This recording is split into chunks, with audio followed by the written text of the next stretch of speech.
بسم اللہ الرحمن الرحیم۔ ایک صاحب نے پوچھا کہ اگر انسان کے منہ سے بدبو آتی ہو تو کیا ایسا ماؤتھ فریشنر جو کہ الکحل سے پاک ہو استعمال کر کے مسجد میں آ سکتے ہیں، نماز پڑھ سکتے ہیں؟ تو اس کا براہ راست جواب تو یہ ہے اس سوال کا کہ جو ماؤتھ فریشنر ہوتے ہیں ان میں اگر الکحل موجود ہو پھر بھی وہ استعمال کیا جا سکتا ہے۔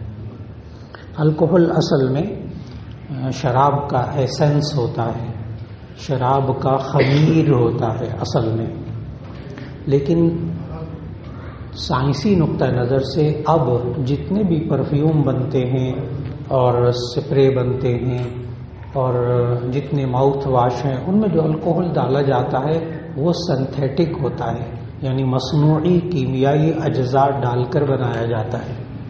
اب شراب سے بالکل نہیں بنایا جاتا، تو اس لیے ماؤتھ واش میں اگر لکھا بھی ہو نا الکحل تو آپ اس کو منہ میں لگا کے گھول کے تھوک سکتے ہیں۔ اور الکحل بہت سی ادویات میں ہے، یہ جتنے بھی وٹامن بی کے سیرپ کے ہیں اور جتنے کف سیرپ ہیں اور جتنے دمے کے سیرپ ہیں ان سب کے اندر الکحل ہوتا ہے، بلکہ کافی مقدار ہوتی ہے۔ اور وہ کہتے ہیں کہ اس پہ لکھا بھی ہوتا ہے بعض دوائیوں پر کہ جی یہ سیرپ پی کر آپ ڈرائیونگ نہ کریں۔ تو ایسی صورت کے اندر الکحل جو دوائیوں میں ڈالا جاتا ہے اور یہ جو ماؤتھ واش میں ڈالا جاتا ہے، اسی طرح یہ جو آپ کا کورونا کے دنوں میں ہاتھ صاف کرنے کے لیے سینیٹائزر جو آپ کرتے تھے تو اس سب کے اندر الکحل ہوتا ہے، بلکہ یہ جو سینیٹائزر تھا اس میں تو حکومت نے جو فارمولہ دیا ہوا تھا اس میں 60% سے لے کر 75% تک الکحل ہوتا تھا، ادویات 25% اور 75% اس میں الکحل ہوتا تھا، لکھا بھی ہوتا تھا اس پر سینیٹائزر کا۔ تو اس لیے وہ تمام الکحل بھی پاک ہے۔ بہت سے لوگ اس وقت سوال کرتے تھے کہ جی ہم کیا اس سے اگر ہاتھ صاف کیے ہیں الکحل ہے تو کیا ہم اس سے کھانا کھا سکتے ہیں؟ تو اس کا جواب ہے جی ہم کھا سکتے ہیں، اس لیے کہ الکحل کی ایک خصوصیت یہ ہوتی ہے کہ یہ دوائیوں میں اس لیے ڈالتے ہیں تاکہ وہ دوائیاں محفوظ ہو جائیں سڑنے اور گلنے سے۔ آپ ایسے عام شربت بنائیں نا سیرپ تو وہ 2-3 دن بعد جالا پڑ جائے گا، اس میں بدبو آنے لگ جائے گی۔ یہ جو سیرپ بناتے ہیں 3 سال تک اس میں بدبو نہیں آتی، 3 سال کم از کم مدت ہوتی ہے ایک سیرپ کی۔ تو ایک تو الکحل کا خاصہ یہ ہوتا ہے کہ یہ گلنے سڑنے سے محفوظ کرتا ہے شربت کو، اس لیے ڈالتے ہیں۔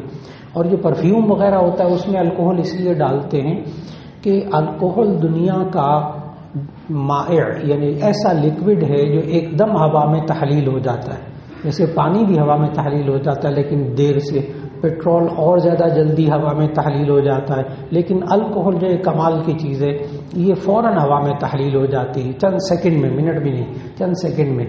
تو خوشبو کو نا پرفیوم میں، پروفیسیز میں اس میں ملا کر اس لیے رکھتے ہیں تاکہ ایک دم لوگوں کو خوشبو پہنچ جائے۔ اسی لیے عطر کی خوشبو، عطر جو ہوتا ہے اس کا بیس آئل ہوتا ہے، تیل۔ عطر میں جو بیس بنیاد ہے وہ آئل ہے، اور جو پرفیوم وغیرہ ہیں ان کی بیس سپرے ان کی بنیاد الکحل ہوتی ہے۔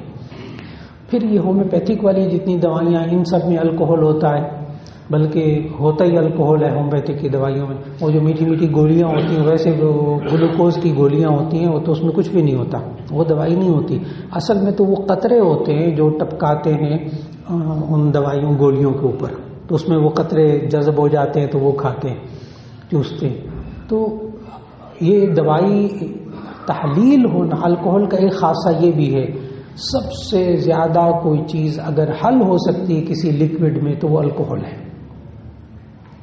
لہذا یہ ہومیوپیتھک کی جتنی دوائیاں وہ الکحل۔ اسی طرح بہت سے لوگ پوچھتے ہیں یہ جو سیاہی ہوتی ہے پین کی سیاہی، اس میں بھی اب الکحل ہوتا ہے، ایک دم خشک ہو جاتا ہے۔ سپرٹ ہوتا ہے، اس میں تھنر ہوتا ہے، جتنے مارکر ہیں بہت سے لوگ سوال کرتے ہیں مارکر سے ہم لکھتے ہیں، مارکر کے اندر بھی الکحل یعنی تھنر ہوتا ہے وہ۔ تو ایسی صورت کے اندر یہ جتنی چیزیں ہیں چونکہ سب سنتھیٹک ہیں، مصنوعی ہیں، اس لیے ان کا استعمال بھی جائز ہے، کپڑوں پہ لگ جائے، کپڑے بھی پاک ہیں، پرفیوم لگا کر نماز پڑھ لیں اب جائز ہے۔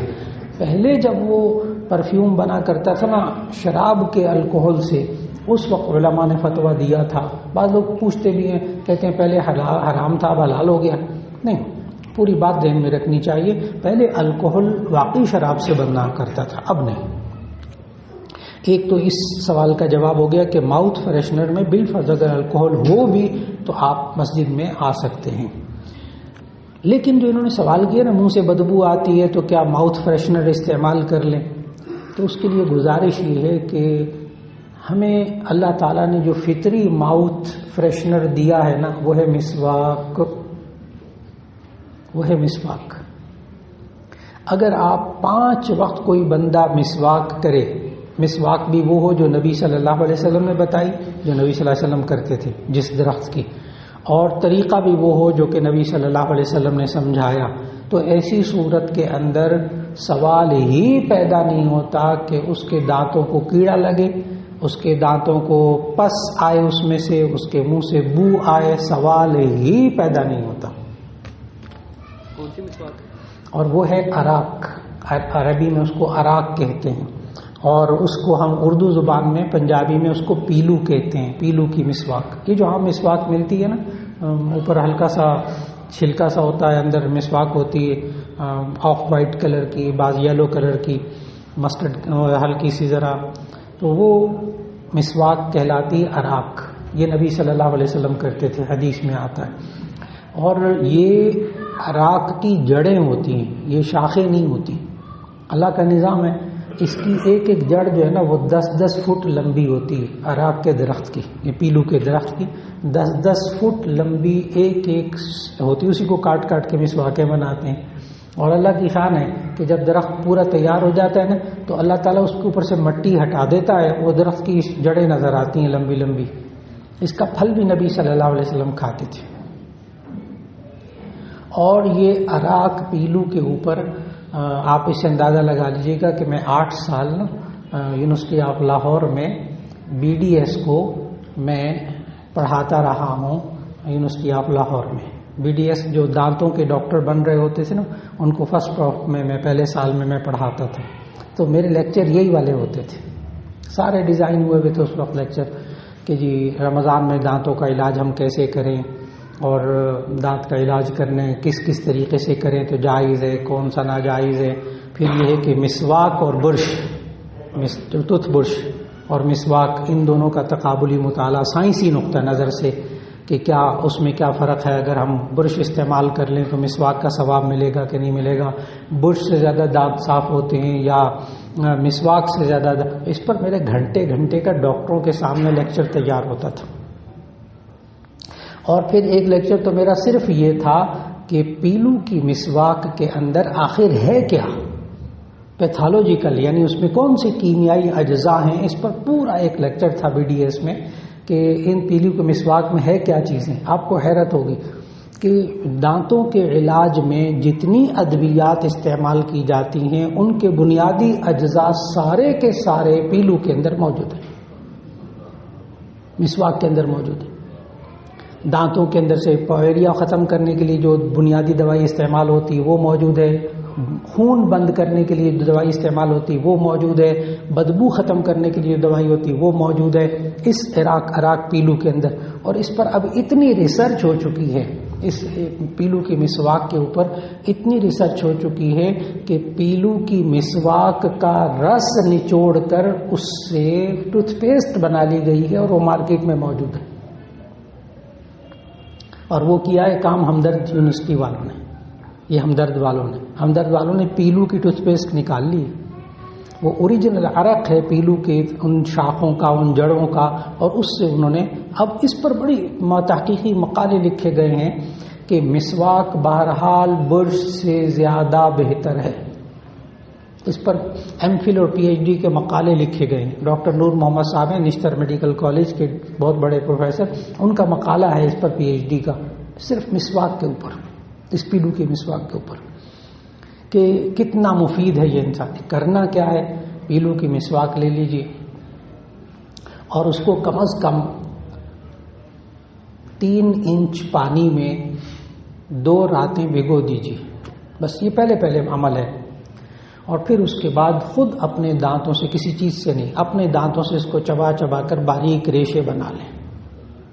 کم از کم 1 انچ اس کا ریشہ ہونا چاہیے، باریک بالکل. اور پھر جب مسواک کریں تو ڈاکٹر حضرات، کوئی ڈینٹسٹ یہاں بیٹھے ماشاء اللہ، یہ پتہ ہے ڈینٹل کالج کے پرنسپل رہے، اتنے بڑے ڈاکٹر ہیں. اور ہمارے ڈاکٹر عارف علوی جو صدر ہیں تو وہ بھی ڈینٹسٹ ہیں. اور عجیب بات یہ کہ ہمارے ڈاکٹر صاحب اور دونوں کلاس فیلو ہیں. تو اس لیے میں جو باتیں کہہ رہا ہوں نا بڑے غور سے سنیے گا، اس لیے کہ بڑے غور سے سن رہے ہیں باتیں دانتوں کے بارے میں. تو اب ڈینٹل ڈاکٹر کیا کہتے ہیں، دانتوں والے ڈاکٹر کیا کہتے ہیں کہ برش کے بارے میں کہ کتنی دیر برش کرنا چاہیے. ہم لوگ نا وہ برش پہ پیسٹ لگاتے ہیں، پیسٹ لگا کے ادھر مارتے ادھر مارتے ادھر مارتے ہیں، کلی کرتے ہیں خلاص. اور یہ میڈیکل سائنس میں ڈاکٹر حضرات اپنی کتابوں میں کیا لکھتے ہیں، انہوں نے لکھا کہ برش، مسواک کے بارے میں الگ بات ہے، برش انسان کو صبح کے وقت میں جب کرے تو اتنی دیر کرنا چاہیے جتنی دیر میں بندہ ناشتہ کرتا ہے. یہ میڈیکل کی کتابوں میں لکھا ہوا ہے. ہم لوگ یوں کر کے مار کے بس تھوک کے فارغ ہو جاتے ہیں نا، وہ کام نہیں ہے. برش اتنی دیر کرنا ہے جتنی دیر آپ کس میں لگاتے ہیں، ناشتے میں لگاتے ہیں. اس لیے برش الگ چیز. اب میں مسواک کے بارے میں عرض کروں گا. مسواک کریں جس طریقے سے میں بتاؤں. نبی صلی اللہ علیہ وسلم مسواک کرتے تھے طولاً عرضاً. کیسے کہ مسواک آپ لیں، مسواک پکڑنے کا بھی طریقہ، کہ آپ مسواک جو ہیں اس کے 3 انگلیاں، درمیان والی 3 انگلیاں اوپر رکھیں، چھوٹی انگلی اور انگوٹھا نیچے رکھیں. مسواک جب پکڑیں اس کو گھمانے کے لیے بھی ٹیکنیک چاہیے نا، یوں نہ پکڑیں، یوں پکڑ کے نہ کریں، بلکہ چھوٹی انگلی اور انگوٹھا مسواک کے نیچے اور پھر 3 انگلیاں اوپر. اب پکڑ لیجئے، اس کو پکڑ کر دائیں طرف سے شروع کیجئے، اوپر سے نیچے یوں کر کے. یوں نہ ملے، مہربانی کریں، یوں نہ کریں. یہ ہم جو برش کرتے ہیں، ڈاکٹر صاحب بیٹھے ہوئے سامنے، اچھا یہ جو ہم برش کرتے ہیں نا یوں بہت نقصان دہ عمل ہے. کیوں؟ آپ جس قالین پر بیٹھے ہیں نا، اس قالین کو تھوڑا سا ہاتھ لگائیں تو ایک طرف آپ کو ملائم نظر آئے گا، واپس لے کر آئیں تو آپ کو کھردرا نظر آئے گا قالین، کارپیٹ. بالکل اسی طرح انسان کی دانتوں کے ریشے جو ہے نا وہ یوں اوپر نیچے ہیں، اوپر نیچے.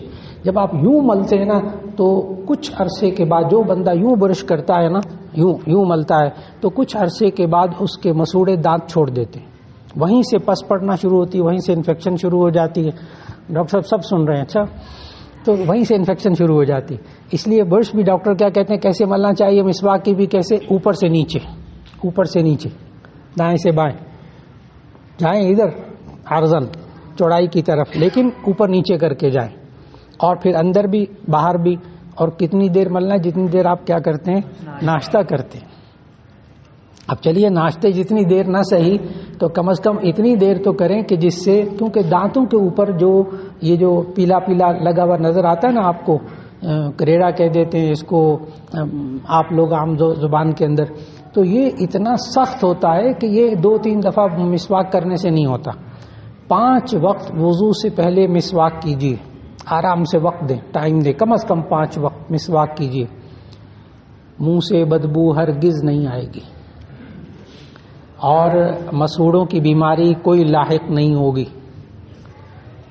60-70 سال کی عمر میں اور کوئی بیماری نہ ہو تو دانت نہیں گریں گے. بچپن سے بچوں کو بھی عادت ڈالنی چاہیے مسواک کی. تو مسواک ایسی چیز. تو سوال ہوا تھا کہ منہ سے بدبو آتی ہے تو ماؤتھ واش استعمال کر لیں. اللہ کے بندے، ماؤتھ واشر تو اللہ نے دیا ہے.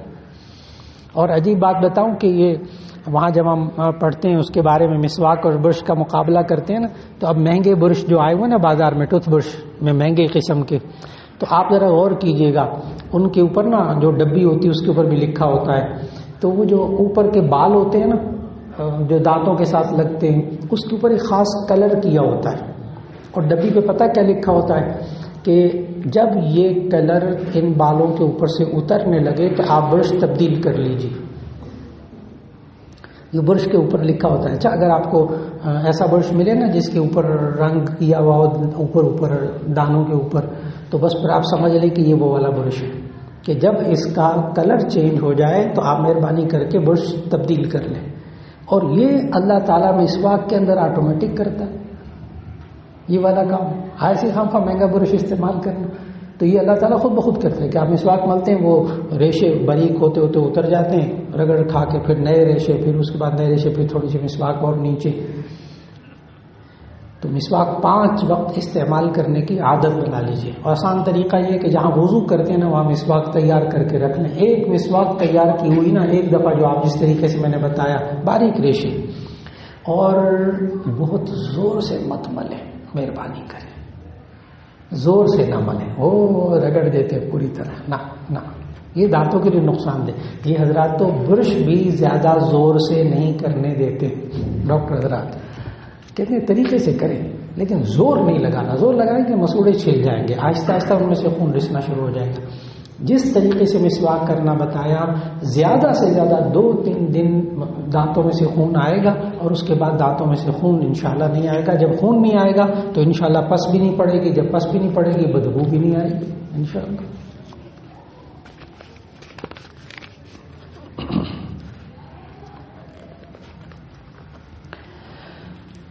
ایک صاحب نے کہا کہ اگر تقدیر میں سب کچھ لکھا جا چکا ہے تو پھر محنت اور حساب و کتاب کیسا؟ ہاں سوال کیا ہے، تقدیر میں سب کچھ لکھا جا چکا ہے تو پھر ہم یہ محنت کیوں کریں؟ ٹھیک، یعنی اگر تقدیر میں لکھا ہے کہ میں پاس ہو جاؤں گا تو ٹھیک ہے، پھر کیوں پڑھیں، کیوں محنت کریں، پاس ہو جاؤں گا. اور اگر تقدیر میں لکھا فیل ہونا تو اسی صورت میں فیل ہو جاؤں گا، تو کیوں محنت کروں، کیوں پیسہ کماؤں؟ جو تقدیر میں لکھا ہے بس وہ مل کے رہے گا مجھے، میں تو نہیں کماتا، بس جو کھانے کو ملے گا وہ مجھے مل جائے گا. بالکل ٹھیک. اگر اس کو آسان، نبی صلی اللہ علیہ وسلم نے تقدیر کے بارے میں جھگڑنے سے منع فرمایا، بحث کرنے سے منع فرمایا، لیکن کچھ باتیں سمجھائی بھی. تو اس میں سے ایک بات آپ بھی ذہن میں رکھ لیجئے کہ تقدیر کہتے ہیں جو ہونا ہے، جو ہوا ہے اور جو آئندہ ہوگا، یہ سب اللہ کے علم میں ہے اور طے شدہ ہے. اس کو تقدیر کہتے ہیں جس کا بندے کو پتہ نہیں. بس آخری جملے پہ غور کیجیے گا، جس کا بندے کو پتہ نہیں، لہذا بندہ عمل کے لیے پابند ہے. اگر اس پر نتائج مرتب نہ ہوئے، محنت کی فیل ہو گیا، کوئی نہیں، تقدیر میں ایسے لکھا تھا، لیکن اسے گناہ نہیں ہوگا.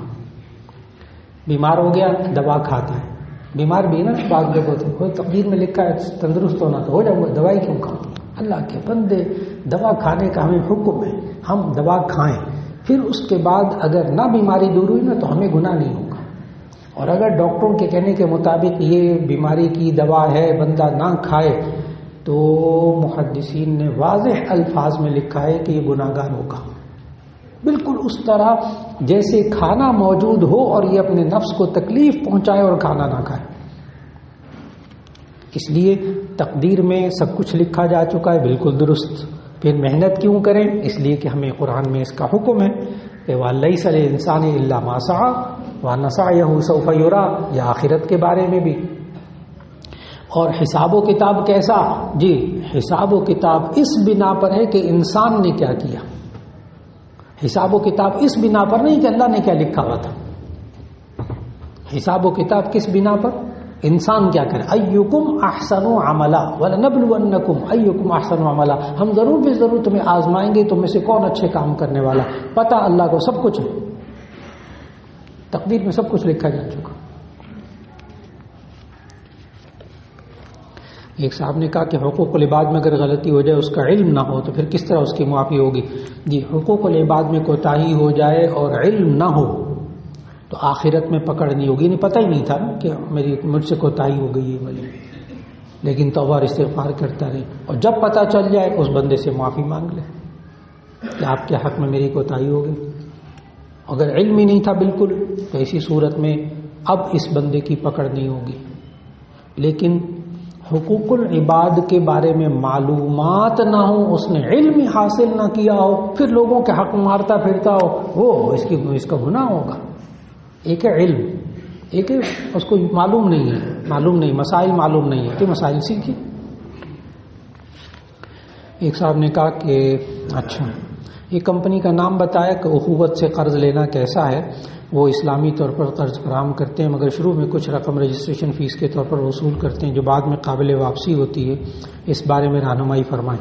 جی، اخوت کے معاملے کو میں بہت اچھی طرح جانتا ہوں، الحمدللہ بہت اچھی طرح جانتا ہوں، بڑا کام کر رہے ہیں یہ لوگ۔ طلباء کو قرض دیتے ہیں اور بیماروں کو قرض دیتے ہیں، جاب یعنی تجارت کرنے کے لیے چھوٹے چھوٹے قرضے دیتے ہیں، اس پر ایک پیسہ سود کا وہ نہیں لیتے، نہ منافع لیتے ہیں نہ سود لیتے ہیں، بالکل نہیں لیتے، لہذا اخوت سے قرض لینا درست، لیکن شروع میں رجسٹریشن فیس کرتے ہیں اور وہ بعد میں قابل واپسی ہوتی ہے، بالکل درست۔ یہ بھی بالکل اخوت کے جتنے معاملات ہیں وہ 100% علماء اس پر نظر رکھے ہوئے ہیں اور وہ خود بھی مشورہ کرتے ہیں علماء سے۔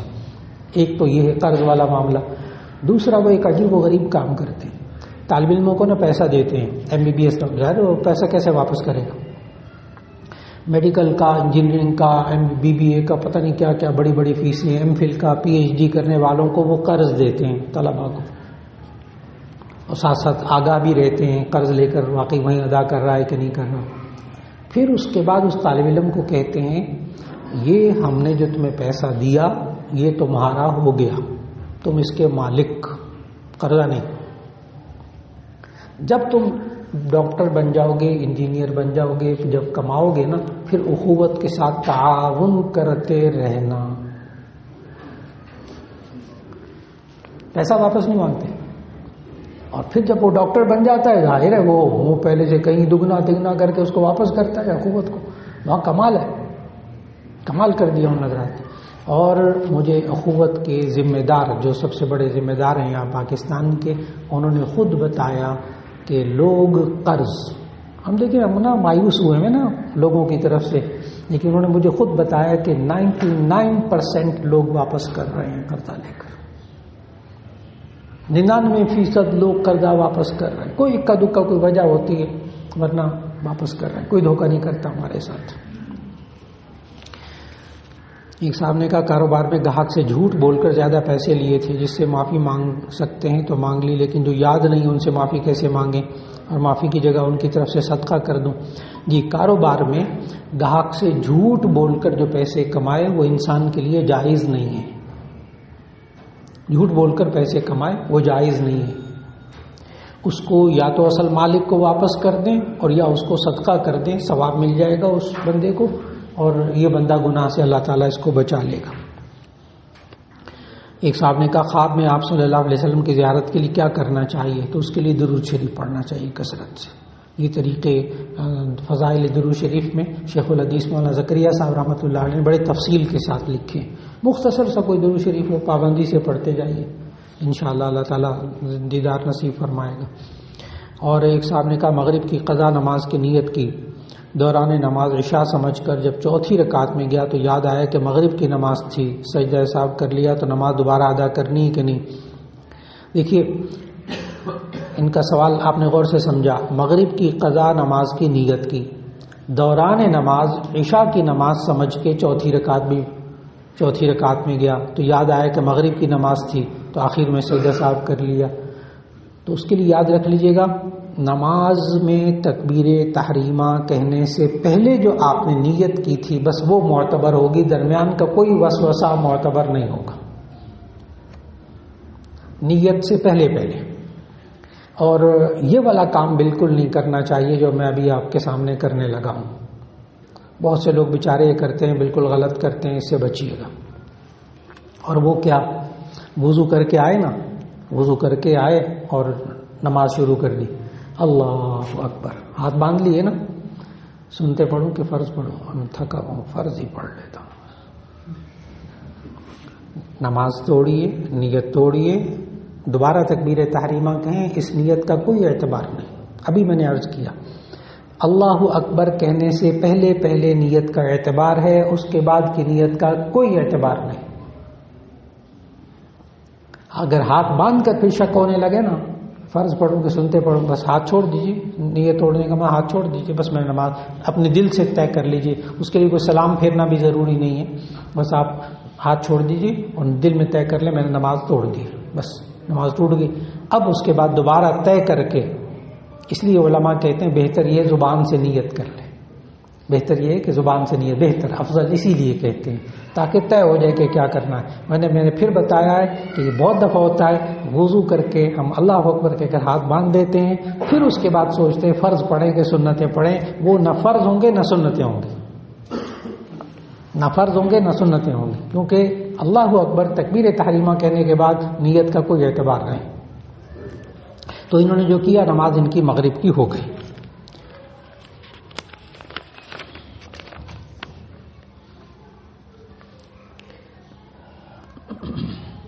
ایک صاحب نے کہا کسی ادارے کی برانچ میں ایک ملازم جو کہ وہاں مینیجر ہے اور اس کو سب پر کنٹرول اور خود مختار بھی ہے، اسے کسی کو خود آنے جانے کی اجازت نہیں چاہیے کام کے سلسلے میں، وہ باہر جاتا رہتا ہے دفتر سے، مگر اس دوران بغیر کام بزنس کے وہ ذاتی ملاقاتیں سوشل یا ذاتی کام کے لیے بھی جاتا رہتا ہے، تو کیا یہ عمل جائز ہے؟ چاہے اس وجہ سے کام کے ادارے میں حرج ہو یا نہ ہو۔ دوسرے ملازمین کو اوقات کے بعد بھی رکنا پڑتا ہے کیونکہ کچھ کے معاملات کو مکمل کرنے کے لیے مینیجر کی ضرورت پڑتی رہتی ہے۔ جی، خلاصہ اس کا یہ ہے اس کے سوال کا کہ ایک بندہ ایک ادارے کے اندر ملازم ہے، چاہے مینیجر ہے چاہے کارکن ہے، اب وہ وقت ہے اس کا 8 بجے سے لے کے 7:30 بجے سے لے کے شام 4-5 بجے تک، جو وقت ہے اس وقت کے اندر وہ دفتر ہی کے کام کرے گا، لیکن اگر اس کو اجازت ہو کہ درمیان میں جا کر آپ گھر کھانا بھی کھا سکتے ہیں، درمیان میں جا کر انہوں نے کہا جی ٹھیک ہے کوئی بات نہیں، تھوڑا سا وقفہ کر کے آپ اپنے بچوں کو اسکول سے چھوڑ کر پھر بھی آ سکتے ہیں، اگر وہاں کے ذمہ داران اجازت دے دیں تو یہ جائز ہے، درست، کیونکہ یہ ذمہ داران اجازت دے رہے ہیں۔ اور اگر ذمہ داران اجازت نہیں دیتے پھر ایسی صورت میں یہ جائے گا تو ایسی صورت میں یہ اس کے لیے گناہ گار ہوگا۔ تو ذاتی کام، ضروریات کے کام، یہ انسان جائے اجازت لے کے جائے بہت اچھا، یا عرف عام میں وہاں اجازت ہو تب بھی درست، لیکن اگر وہ منع کریں تو ایسی صورت میں پھر منع ہونا ہوگا۔ وہ کہیں گے دیکھو بھائی تم چلے جاتے ہو سیٹ سے اٹھ کر بچوں کو اسکول لینے کے لیے، بڑا حرج ہوتا ہے، یہاں سارے گاہک منتظر رہتے ہیں، آپ کا کاؤنٹر خالی پڑا رہتا ہے، کام رکا رہتا ہے، پھر سوچنا ہوگا کہ کیا کرنا ہے۔ ایک صاحب نے کہا نماز کے سجدے میں تسبیحات کے علاوہ کوئی دعا دنیا کے لیے مانگ سکتے ہیں اردو میں یا عربی میں؟ تو اس کا جواب یہ ہے کہ نماز پڑھتے ہوئے اردو میں تو دعا مت مانگیے، نماز پڑھتے ہوئے اردو میں دعا نہ مانگیے، سنت کے خلاف ہوگا۔ اور نفل فرضوں کے اندر تو صرف تسبیح، رکوع میں سبحان ربی العظیم، سجدے میں سبحان ربی الاعلیٰ، لیکن آپ اگر نفل نماز پڑھ رہے ہیں تو اس کے اندر سبحان ربی العظیم کے علاوہ جو مسنون دعائیں ہیں وہ پڑھ لیں، مسنون دعائیں ہیں وہ پڑھ لیں۔ لیکن فقہا نے جملہ لکھا، وہ دعا بھی لکھی کہ سجدے میں جا کر نفل نماز پڑھ رہا ہے، اپنی ذات کے لیے دعا کر رہا ہے، الفاظ بھی لکھے ہیں فقہ میں، اللہم زوجنی، اے اللہ میری شادی کرا دے، نہیں، یہ خلاف سنت، یہ خلاف سنت۔ ہاں جو مسنون الفاظ ہیں وہ پڑھ لے جائیں بالکل درست، لیکن ویسے نفل نماز کے علاوہ سجدے میں جا کر، ویسے سجدے میں جا کر دعائیں مانگیں وہ آپ اردو میں بھی مانگ سکتے، ویسے سجدے میں جا کر دعا مانگیں وہ اردو میں بھی مانگ سکتے ہیں، لیکن نماز کے دوران اردو میں دعا سجدے میں نہیں مانگنی چاہیے، خلاف سنت ہوگا۔ اور فقہا کے نزدیک اگر اردو میں دعائیں مانگتا ہے نا نفل نماز کے اندر تو بعض فقہا کے نزدیک نماز ٹوٹ جاتی ہے اس کی، یہ بھی بعض فقہا، اس لیے بچنے کی ضرورت ہے۔ ایک صاحب کہتے ہیں اکاؤنٹنٹ ہونے کی وجہ سے جہاں بھی ملازمت ملتی ہے اس کمپنی میں کچھ نہ کچھ سود کا لین دین دیکھنا پڑتا ہے، بغیر سود کے بہت تھوڑی کمپنیاں ہوتی ہیں، تو اس کا جواب یہ ہے کہ خاص طور پر یہ جو BBA کرتے ہیں، MBA کرتے ہیں، یہ حضرات جتنے بھی CA کرتے ہیں، تو ایسی صورت میں فقہا نے لکھا کہ اگر یہ براہ راست سود کے لین دین میں ہیں تو ایسی صورت میں گناہ گار ہوں گے، اگر بالواسطہ انڈائریکٹ ہیں تو پھر انشاءاللہ یہ گناہ گار نہیں ہوں گے۔ اگر کاروبار ہی وہ کرتے ہیں سود کے لین دین کا تو پھر وہ کاتب ہو، شاہدہ ہو، کہ اس کے سود کے لکھنے والے بھی گناہ گار ہوتے ہیں، اس کے گواہ بھی گناہ گار ہوتے ہیں، تو وہ سب اس میں آئیں گے، لیکن وہ جب ڈائریکٹ ہو، اگر انڈائریکٹ ہے تو ایسی صورت کے اندر انشاءاللہ اس کو گناہ نہیں ہوگا۔ جیسے چارٹرڈ اکاؤنٹنٹ کسی کے اکاؤنٹ کا تجزیہ کر رہا ہے، حساب کتاب کر رہا ہے، آڈٹ کر رہا ہے، لیکن خود سود کا لین دین نہیں کر رہا، اس میں شریک نہیں ہے، تو ایسی صورت میں بہت سی گنجائش موجود ہوگی اس ملازمت کی۔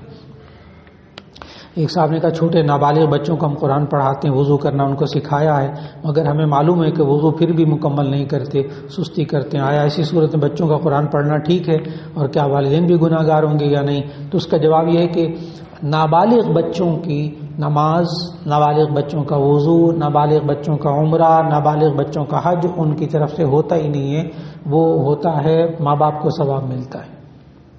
اسی طرح عمرے کے اندر یہاں تک کہا جاتا ہے، عمرہ اور حج میں سمجھاتے ہیں، علماء نے لکھ دیا محدثین نے کہ اگر عمرہ حج کرتے ہوئے نابالغ سے کوئی غلطیاں ہو گئیں تو اس پر دم بھی واجب نہیں ہوتا۔ عمرہ حج کرتے ہوئے، طواف کرتے ہوئے کوئی نابالغ سے، چھوٹے بچوں سے غلطیاں بھی ہو جائیں، احرام کی خلاف ورزیاں ہو جائیں، ان پر کوئی چیز واجب نہیں ہوتی، گناہ نہیں ہوتا۔ اس لیے نابالغ بچے جو قرآن مجید پڑھتے ہیں، آپ کو پتہ بھی ہو کہ وضو کر کے نہیں آیا، تب بھی تربیت کیجئے کہ وضو کر لے، لیکن اس کا وضو بغیر وضو کے نابالغ بچہ پڑھ رہا ہوگا تو گناہ نہیں ہوگا۔ اور نابالغ بچے پہ غسل واجب نہیں ہوتا، وہ والا مسئلہ ہے نہیں اس کے لیے۔ اس لیے نابالغ بچہ بغیر وضو کے قرآن پڑھ رہا ہو، آپ کو بھی پتہ ہو، تو اس کا پڑھنا جائز ہوگا، لیکن تربیت کیجیے۔ طالب علم کے لیے گنجائش ہے بغیر وضو کے قرآن پڑھنے کی؟ جی، نابالغ طالب علم کے لیے گنجائش ہے، بالغ کے لیے یہ ہے کہ بغیر وضو کے وہ قرآن پڑھ سکتا ہے، تفسیر پڑھ سکتا ہے، قرآن کو ہاتھ نہ لگائے۔ ایک تو لا یمس القرآن الا طاہر، حدیث ہے کہ قرآن کو ہاتھ نہ لگائیں مگر پاک لوگ، اور لا یمسو الا المطہرون جو قرآن مجید میں اس سے مراد فرشتے ہیں، لیکن وہاں بھی محدثین یہی لکھتے ہیں کہ جب فرشتوں کے لیے بتائے تو انسانوں کے لیے بھی یہ حکم، لیکن حدیث الگ سے موجود ہے۔ تو بالغ طلبہ تفسیر پڑھتے ہوئے قرآن حکیم کے الفاظ، آیات پر ہاتھ نہ رکھیں، اس کو کسی کاغذ کسی چیز سے پلٹ لیں، ورق کو پینسل سے، رومال سے، اس سے گنجائش موجود۔ موبائل فون میں جو قرآن مجید ہے اس کو بغیر وضو کے آپ پڑھ سکتے ہیں، بغیر غسل کے نہیں پڑھ سکتے، بغیر وضو کے پڑھ سکتے ہیں، لیکن جہاں وہ فلیش ہو رہے ہیں نا حروف، وہاں انگلی تو پھیرنی پڑے گی اوپر نیچے کرنے کے لیے، وہاں انگلی نہیں لگانی، وہاں انگلی بغیر وضو کے ان حروف پر نہ لگائیے، اس سے بچنے کی کوشش ہو جائے۔ ایک صاحب نے کہا نوجوانی کے زمانے میں کسی کے پیسے ادا نہیں کیے اور کسی کے باغ سے پھل توڑ کے کھا لیے تھے، اب ادا کرنا چاہتا ہوں مگر ان لوگوں کا پتہ معلوم نہیں، تو ایسی صورت میں اگر باغ کے پھل توڑ کر کھائے تھے تو وہاں تو پتہ چل جائے گا ان باغ کا مالک کون ہے، پہلے کون تھا، لیکن بالفرض اگر کوئی ایسا وقت ہو نہیں بتا سکتے یا نہیں معلوم ہو سکتا تو اتنا ذہن میں رکھ کر اتنا صدقہ کر دیجیے۔ ایک صاحب کہتے ہیں میں نے ایک سوسائٹی سے فائل خریدی مگر ابھی تک پلاٹ نہیں ملا، اس فائل پر ابھی تک پیسے سارے ادا ہو گئے ہیں، کیا ایسی فائل جس کے ساتھ پلاٹ ابھی نہ ہو میں کسی کو بیچ سکتا ہوں؟ اس کا جواب یہ ہے اگر تو اس پلاٹ کے آپ نے پیسے نہیں دیے لیکن وہ پلاٹ آپ کے نام بک ہو چکا ہے، اس کی نشاندہی ہو چکی ہے، پلاٹ کا نمبر آپ کو مل چکا ہے، تو آپ یہ فائل بیچ سکتے ہیں، خرید سکتے ہیں۔ ابھی رجسٹری نہیں ہوئی، پیسے بھی آپ نے نہیں دیے ابھی، لیکن آپ کا پلاٹ متعین ہو چکا ہے، تو ایسی صورت میں، اور اگر مالک نے بھی زمین ہی نہیں خریدی، جتنے اخبارات میں اشتہار آتے ہیں نا ان میں مالکان نے بھی زمین ہی نہیں خریدی ہوتی، ان کے پاس ابھی پیسے ہی نہیں ہوتے، پیسے ہوں گے تو پھر کریں گے، ایسی فائلیں بیچنا جائز نہیں ہے۔ یہ علماء نے لکھا کہ کم از کم پلاٹ کی نشاندہی ہو گئی ہو جس کو اب کوئی بیچ خرید نہیں سکتا، جگہ متعین ہو گئی، بس پھر آپ اس فائل کو بیچ سکتے ہیں، خرید سکتے ہیں۔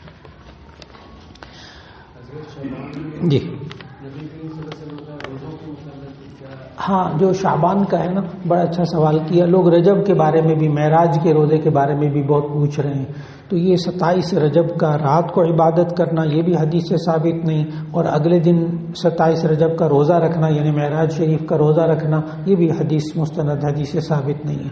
البتہ جو 15 شعبان جسے شب برات کا روزہ کہتے ہیں وہ ثابت ہے، چاہے حدیث بہت زیادہ قوی نہیں لیکن وہ ثابت ہے۔ اذا کان لیلۃ النصف من شعبان فقوموا لیلھا وصوموا نہارھا، جب شعبان کا آدھا ہو جائے تو رات کو تم عبادت کرو، قیام کرو، اور دن کو روزہ رکھو، وہ بھی سنت غیر مؤکدہ، رکھ لیں تو ثواب، نہ رکھیں تو گناہ نہیں۔ نبی کریم صلی اللہ علیہ وسلم کا معمول کیا تھا شعبان میں روزے زیادہ رکھتے تھے؟ جی شعبان میں روزے زیادہ رکھتے تھے، لیکن رمضان سے کچھ دیر پہلے لوگوں کو منع کرتے تھے کہ اب روزہ نہ رکھو. رمضان سے چند دن پہلے منع فرماتے تھے روزے نہ رکھو، یعنی نصف یا 1/4 مہینہ باقی رہ جاتا تھا تو منع فرماتے تھے تاکہ ہمت رہے رمضان کے روزے رکھنے کی. ایک صاحب نے وہ فرقہ وارانہ مسئلہ ہے وہ اس کا پڑھنا بھی مناسب نہیں ہے، اور ایک اور سوال پوچھا انہوں نے تو وہ بھی الگ سے پوچھ لیجئے، دونوں سوال مناسب نہیں ہیں بیان کرنے. ایک صاحب نے پوچھا کہ مسجد میں پہلی صف خاص لوگوں کی جگہ رکھنے کے متعلق کیا حکم ہے، یہاں تک کہ کبھی کبھار کچھ مساجد میں خاص لوگوں کی جگہ اگر کوئی بیٹھ جائے چاہے وہ کتنی جلدی کیوں نہ اٹھا دیا جاتا ہے. اس سوال کے اندر نا چند پہلو ہیں. ایک تو یہ کہ مسجد میں پہلی صف میں خاص لوگوں کے لیے جگہ رکھنا، خاص لوگوں سے مراد اگر مؤذن ہے، امام ہے تو ٹھیک، اور اگر صدر صاحب ہیں تو درست نہیں ہے، ناظم صاحب، خزانچی، فلاں فلاں جائز نہیں ہے. مؤذن کے لیے جگہ کہ وہ شرعی ضرورت ہے، مؤذن نے صفائی بھی کرنی ہے، کام بھی کرنا ہے، کوئی بٹن بند کرنے ہے، کوئی پنکھا چلانا ہے، وہ اپنی جگہ بیٹھ نہیں سکتا ہے، نماز کے وقت میں سامنے آ رہا ہے. تو مؤذن کی جگہ، امام کی جگہ یہ اگر پہلے سے مخصوص کر لی جائے تو گناہ کی بات نہیں. لیکن اگر کوئی شخص پہلی صف میں آ کر بیٹھ گیا تو کسی خاص شخص کے لیے اس کو اٹھانا نہیں چاہیے، یہ سنت کے خلاف ہے. البتہ اگر بعض حضرات ہوتے ہیں وہ بعض اپنے خادمین کو یا دوستوں کو بھیج دیتے ہیں کہ آپ جا کر پہلی صف میں بیٹھ جاؤ، جب میں آؤں گا تو پہلی صف میں بیٹھ جاؤں گا، آپ پیچھے چلے جانا. اگر آپس میں ہے جائز گنجائش موجود، لیکن کسی کو اٹھانا یہ درست نہیں، یہ خلاف سنت ہے. جی جی جی ڈاکٹر صاحب، وہ کل ہفتہ پرسوں جب آنے والی ہے نا، آنے والی ہے وہ 27 رجب ہے، اس میں کوئی خاص عبادت ہے حدیثوں میں؟ جی احادیث میں جی معراج کی رات کو کوئی خاص عبادت نہیں ہے، احادیث سے مستند احادیث سے ثابت نہیں ہے، اگلے دن کا روزہ بھی ثابت نہیں ہے. جی اگر رکھ لیں ثواب کی نیت سے تو بدعت ہو جائے گا، کیونکہ ایک جائز کام اگر آپ اس کو ثواب سمجھ کے رکھتے ہیں، سنت سمجھ کے رکھتے ہیں، وہی بدعت ہو جاتا ہے. بس اس سے بچنے کی ضرورت ہے. اگر رکھ لیا جائے تو کوئی حرج تو نہیں ہے، بس یہ سوال بڑا گہرا سوال ہے. حرج یہ ہے کہ لوگ سنت سمجھ کر رکھ رہے ہیں. ہاں آپ ایام 20 کے روزے رکھ رہے ہیں یا کوئی کفارے کے روزے رکھ رہے ہیں، قضا روزے رکھ رہے ہیں، اس میں یہ آ جائے کوئی حرج نہیں کوئی. لیکن خاص 27ویں رجب کا روزہ بس ابھی تک علماء یہی کہہ رہے ہیں کہ یہ ثابت نہیں. جی جب جسم سے نکلتی ہے جسم کے کون سے حصے سے نکلتی؟ جی بھائی صاحب نے سوال کیا ہے کہ روح جب انسان کے جسم سے نکلتی ہے تو کس حصے سے نکلتی ہے، کس حصے سے نکلتی ہے؟ تو اس کا جواب غور سے سنیے گا. آپ جب اے سی ہے نا، ایئر کنڈیشن، اس کو ریموٹ کنٹرول سے چلاتے ہیں تو آپ یوں بٹن دباتے ہیں وہ آف ہو جاتا ہے، یوں بٹن دباتے ہیں تو آن ہو جاتا ہے. ٹھیک، اور یعنی جب بٹن دباتے ہیں آن ہو جاتا ہے، ایکٹیو ہو جاتا ہے، فعال ہو جاتا ہے، کام کرنے لگتا ہے. یوں بٹن دباتے ہیں وہ کام کرنا بند، سارے فنکشن اس کے ختم ہو جاتے ہیں. لیکن آپ سمجھتے ہیں اس بات کو کہ اس میں سے آواز بھی نہیں نکلتی، آواز بھی نہیں نکلتی. یعنی آپ نے خود ایسا جو ہے وہ آلہ بنا لیا ہے کہ آپ چاہیں، اب تو پنکھے آ گئے نا وہ ریموٹ کنٹرول والے، بیڈ پہ لیٹے لیٹے پنکھے کی رفتار تیز کر لیں، آن کر لیں، آف کر، پنکھے کو وہ بھی اب آ گئے، عام ہو گئے گھروں کے اندر. تو اس میں سے تو آواز بھی نہیں نکلتی. اور اللہ جو ہے وہ کہتا ہے روح کے بارے میں قرآن مجید میں، یسألونک عن الروح قل الروح من امر ربی، کہ یہ لوگ روح کے بارے میں پوچھتے ہیں، آپ کہہ دیجئے کہ روح میرے رب کا حکم ہے. یہ ہمیں قرآن مجید سے روح کی حقیقت معلوم ہوتی ہے. روح میرے رب کا حکم ہے. جیسے ہم حکم دیتے نا ریموٹ کنٹرول سے، اس میں سے آواز بھی نہیں آتی، اس میں سے تو کن کی آواز بھی نہیں آتی ریموٹ میں سے، تو ایک دم جناب وہ چل پڑتا ہے، ہم دباتے ہیں وہ آف ہو جاتا ہے، فنکشن اس کے سارے ختم ہو، مردہ ہو جاتا ہے، ہم دباتے ہیں تو وہ زندہ بھی ہو جاتا ہے. ہم نے اپنے عقل سے تیار کر لیے، تو اللہ اپنے حکم کو واپس لیتا ہے جسم سے. اب کس سے کہاں سے؟ بعض لوگ کہتے ہیں، بعض محدثین نے لکھا کہ پاؤں کے ناخن کے اندر سے سب سے آخر میں نکلتی ہے، بعض نے کہا کہ دماغ میں سے آخر میں نکلتی ہے، لیکن یہ علماء کی رائے اور تحقیق ہے. احادیث میں، قرآنی آیات میں اس بات کی کوئی نشاندہی نہیں ہے کہ سب سے آخر میں کہاں سے نکلتی ہے. میں نے پوری بات اب عرض کر دی.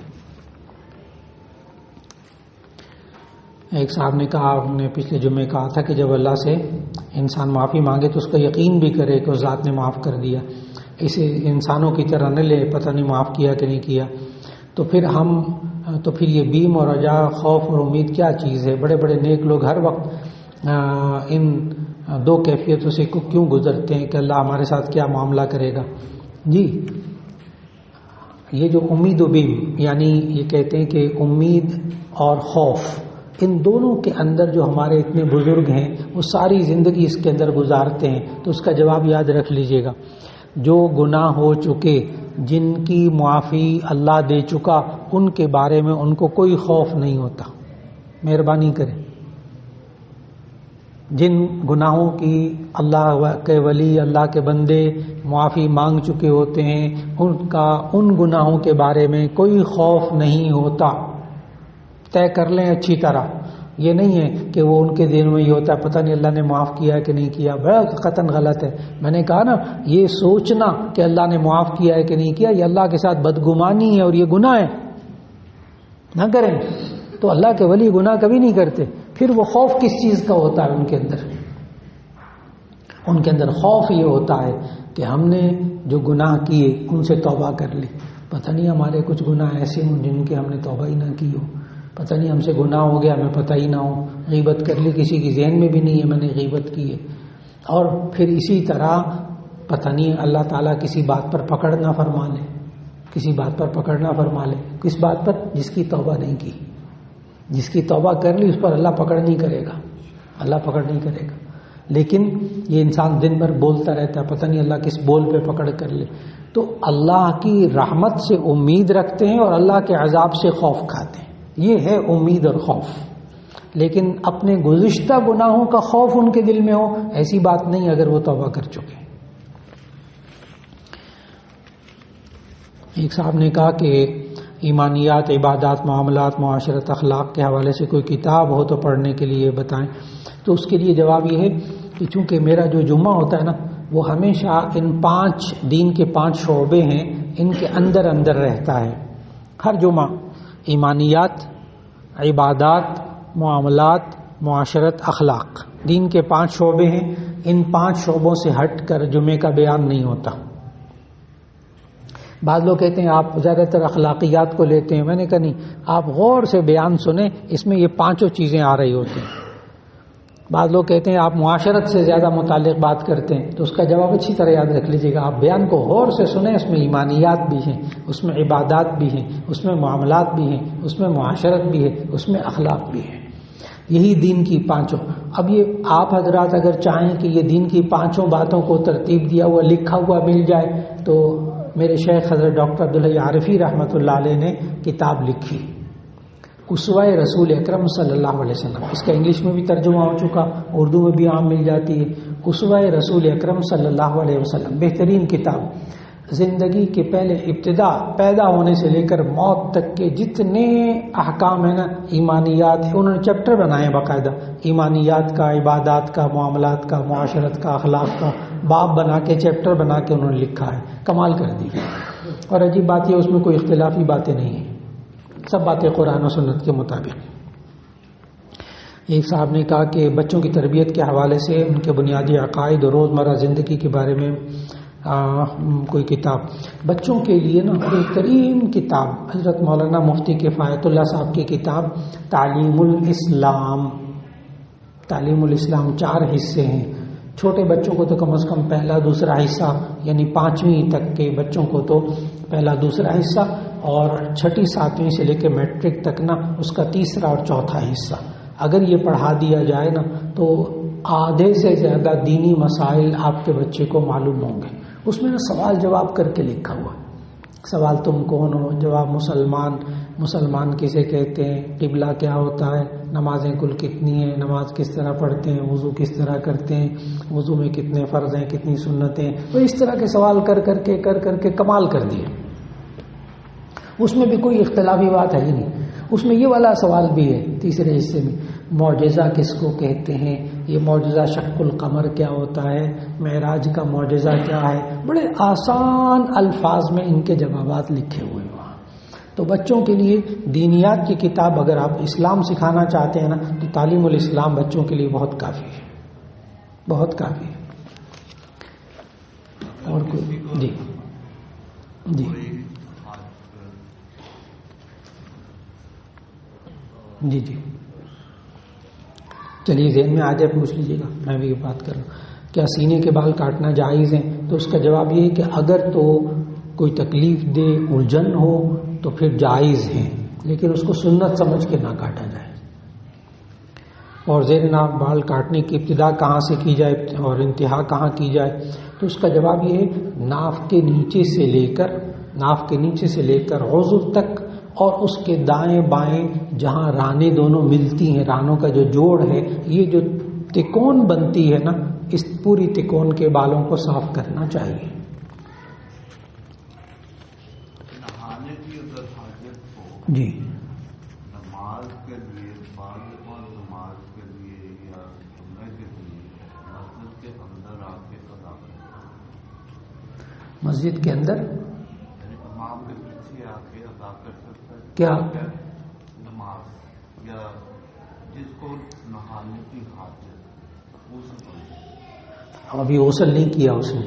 اچھا بھائی صاحب کا سوال یہ ہے کہ اگر کسی شخص پر غسل واجب ہو، کیا وہ نماز پڑھنے کے لیے امام کے پیچھے نماز پڑھنے کے لیے آ سکتا ہے؟ تو اس کا جواب یہ کہ اس کا مسجد میں داخل ہونا گناہ کبیرہ ہے،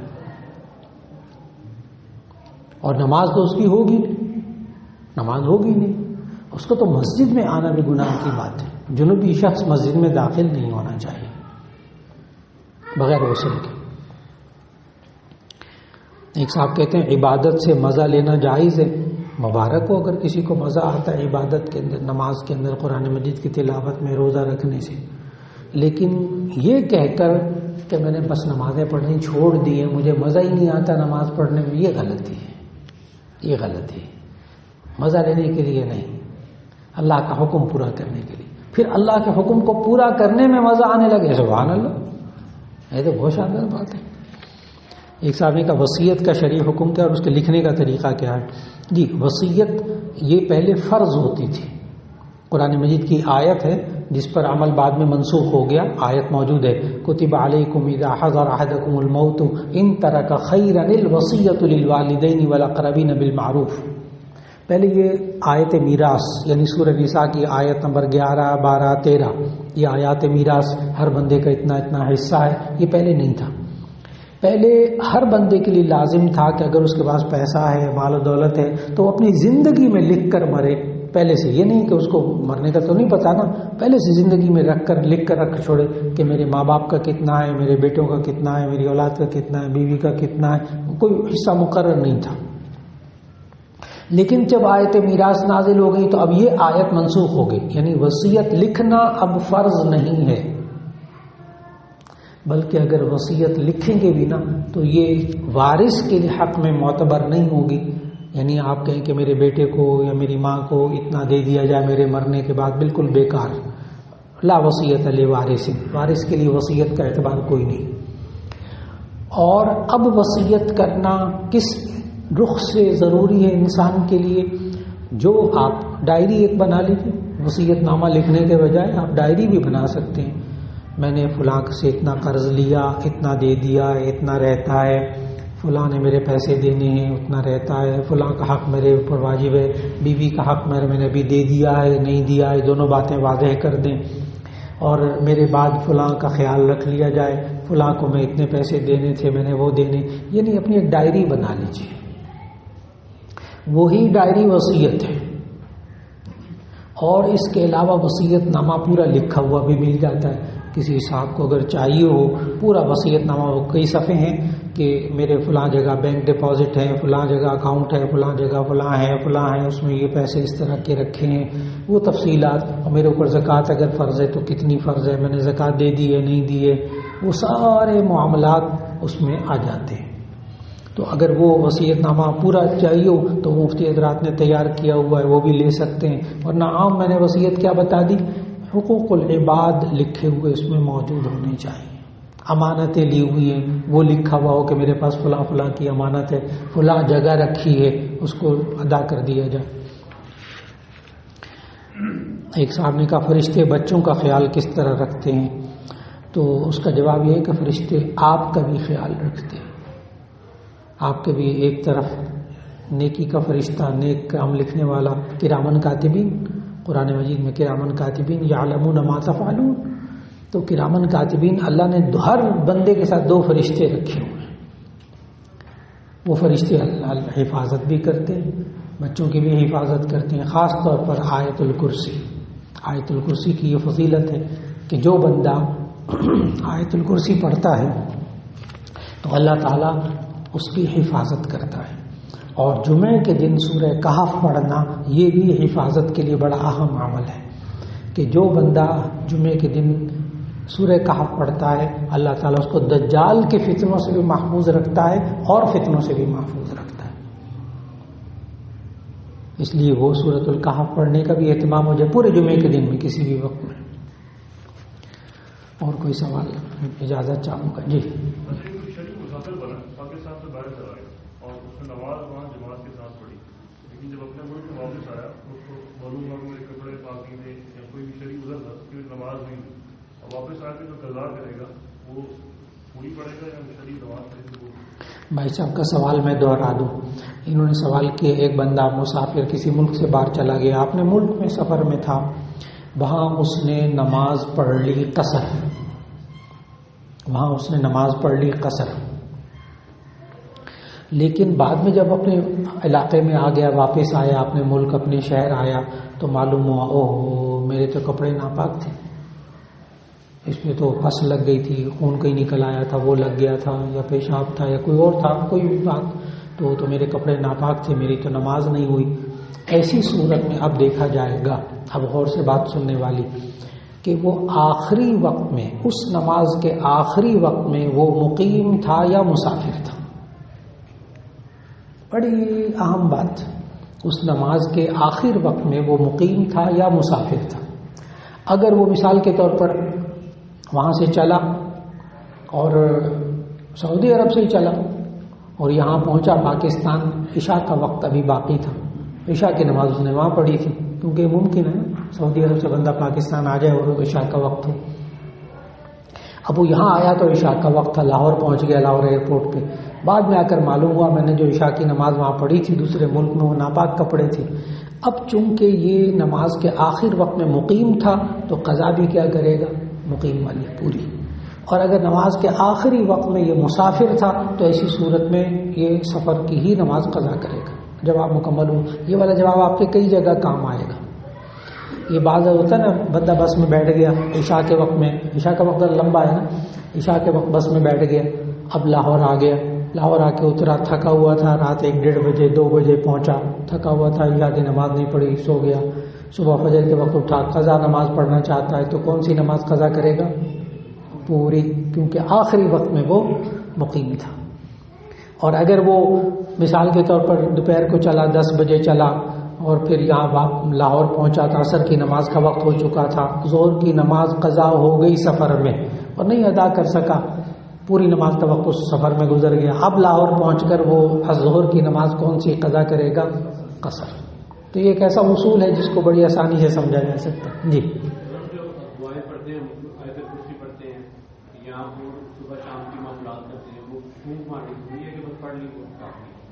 جی، یہ اپنے ہاتھوں پر پھونکنا، دم کرنا، بدن پر ملنا، یہ بخاری شریف کی حدیث سے ثابت ہے کہ نبی صلی اللہ علیہ وسلم 3 دفعہ قل هو اللہ، 3 دفعہ قل اعوذ برب الفلق، 3 دفعہ قل اعوذ برب الناس پڑھ کر اپنے اوپر خود دم کرتے تھے جن پر قرآن نازل ہوا۔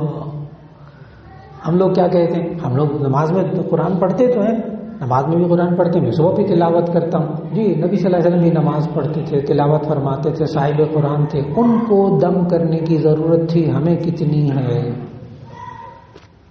تو یہ ہاتھوں پر دم کرنا اور جسم پر ملنا یہ حدیث سے ثابت، بخاری شریف کی حدیث ہے۔